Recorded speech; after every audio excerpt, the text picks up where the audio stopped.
In this video, I'm going to show you 8 exciting ways of mixing colors. We think of mixing colors as there's only one way of doing it, but here I'm going to show you how there are loads of different ways of mixing 2 colors.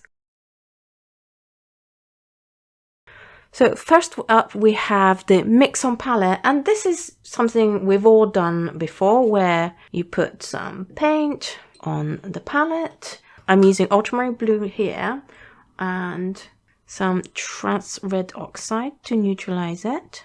And this is the way I think most of us learn to mix colors in the first place, is by mixing it on the palette. And it's a very handy method. It's very easy to do, and it's great to get a uniform look. But also the downside is that it's a very uniform look and it's not going to have as much texture or interest in. And you want to have texture and interest, unless obviously you're going for a specific very flat look. So this is mixed on a palette. And as you can see, it's just even, pretty even swatch of color. You do get some color variation just because I used a granulating color with a transparent red oxide, which is why I really like this combination, because even on a flat wash like that, you can get more texture. If you use a more well-matched colors, if you use non-granulating colors as your color mix, you're not going to get that interest. So if you do want to use a mix on the palette method, but you still want texture and variance and interest, then I highly recommend choosing a granulating color with a very transparent, intense kind of color like transparent red iron oxide. Next method is mix on paper, and it's a wetting wet technique. And I'm going to show you a few different varieties of this method. But this first one is just your bog standard mixing on the paper. You want to put plenty of water there so that the paint doesn't dry too fast. And then I'm going to come in with the transparent red oxide. So this is going to neutralize too, but you're in control of how even or uneven the color is going to be on the paper. You can leave little bits of blue if you want. You can have a more reddy brown color. You can have a more neutralized bit, and it's a lot more interesting already. Next step does require you to do some pre-prepping, and this method is the 2-color in 1 palette well, and you can do it on a little dish like this, or you can just have it on your normal palette well. And this is a method that I learned from Mission Gold. I think they did a palette organization chart that involved having 2 colors in 1 well. And the great thing about that is that you can control how much of whichever color you want to be on your brush. So here I have ultramarine blue and transparent red oxide, and you can just rub the paint like that off your brush and get colors like that, or you can mix it up a little bit more and get a look that is a little bit more mixed. And you can decide, oh, I want it a bit more blue, in which case you just take more of the blue and you get more blue. And if you want more of the red, you just take more of the red. So it gives you quite a lot of versatility as well as some randomness in your painting. That can be fun if you like to collaborate with your paint and see what it would like to do. Next one I'm going to show you is mixing the color on the brush. And for this, it's usually better if you have a flat brush like this. This one is a Pro Art Proline Plus 5/8 of an inch flat brush. And what you do is you take a damp clean brush, you mix 1 color on one side like this, and then you mix the other color on the other side of the brush, and then the look you're gonna get is like this. Or you can, I'm sure we used to have kids' toys that did this, but you can get a really nice blended look in a short width. Or if you struggle to do blended washes and you have a brush that's wide enough for the area that you want, then you can just do this instead of actually doing the blended wash. And obviously the more wiggles and more mixing you do, the better blended the two colors going to be on the brush.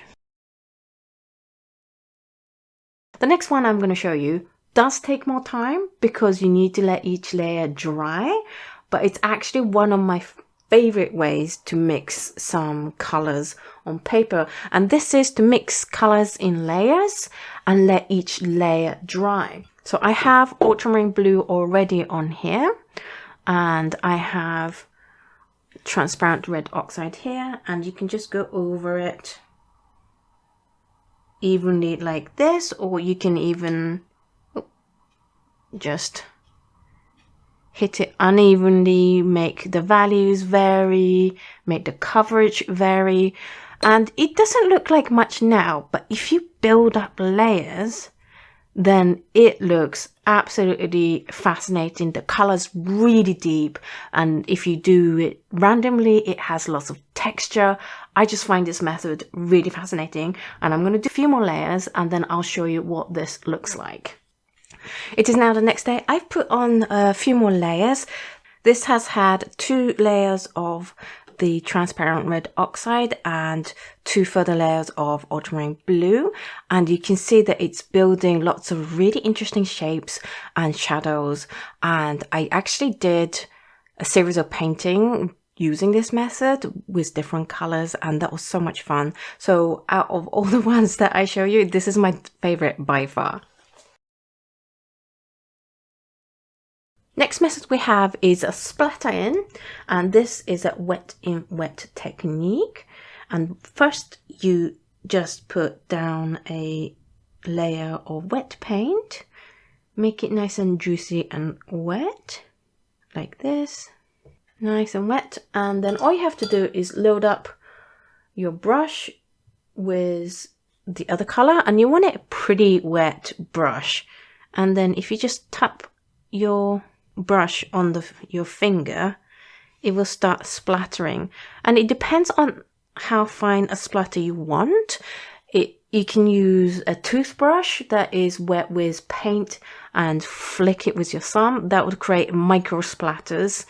Or you can use a drier brush and do the same, just flick the paintbrush with your finger. Or you can do it like this,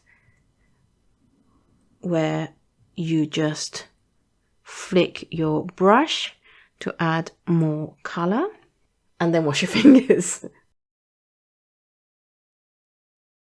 Next one is bloom in color, and it's pretty similar to the splatter in terms of looks, but there's a difference in how much control you have.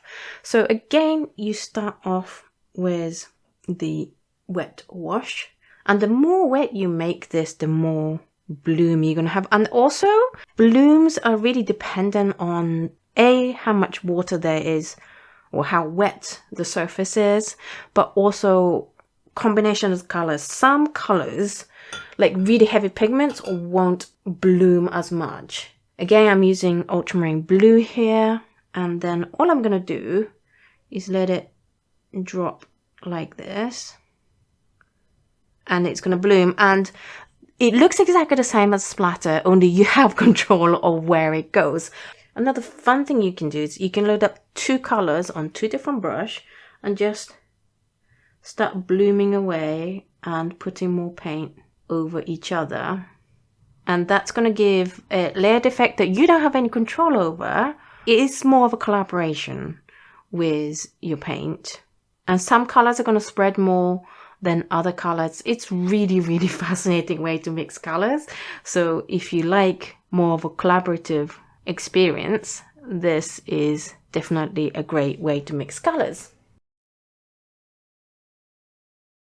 And finally, we have the blended wash, and this you've probably seen in other videos, but you start off with one color at the top and then you do a gradated wash. So you rinse your brush out lightly and you can just make that color lighter. It helps if you tilt the paper, but I'm not going to tilt the paper because I don't want that to be affected. And then once you're about here, pick up the other color, start from the bottom and then do the same but going upwards. So doing gradated washes but going upwards. You can see that this Daniel Smith transparent red oxide really likes to travel. You do need to be a little bit quick about it so that the top layer doesn't dry, or at least you'll be able to go over it again a little bit. And you can adjust if you want to add more color so that the color meets better, and then you can blend the two colors in the middle a bit more.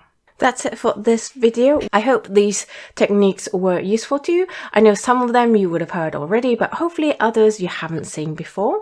Do let me know in the comments down below which one was your favorite. Do hit the like button and subscribe if you enjoyed this video. If I didn't cover your favorite method of mixing colors, then do let us know what that is in the comments down below, because that's really, really good for us to know as a community. Thank you so much for watching this video, and I will speak to you guys in the next video. Bye!